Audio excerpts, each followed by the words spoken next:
Everyone, and welcome back to another video. Today I'm going to show you how you can make an Instagram account private. Basically, a private Instagram account is that when someone wants to follow you, basically he has to request to follow you first, and then you have to accept either you want to follow either you want him to follow you or not. Okay, and also private account makes people not see your stories or your posts unless they're following you. So I'm going to show you how you can do it. So first of all, you're going to launch up Instagram. Now, from Instagram, you're going to click on your profile icon in the bottom right corner.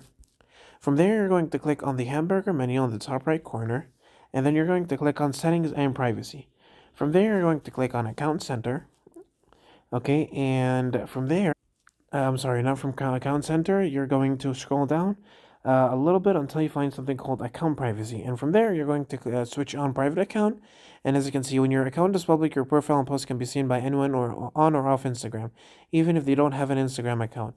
When your account is private, only followers you can approve see what you share, including photos, videos, hashtags, or location, or your basically your stories and your whole account. So yeah, that was how you can make an Instagram account private. Saying thank you so much for watching. Don't forget to like and subscribe, and I'll see you later.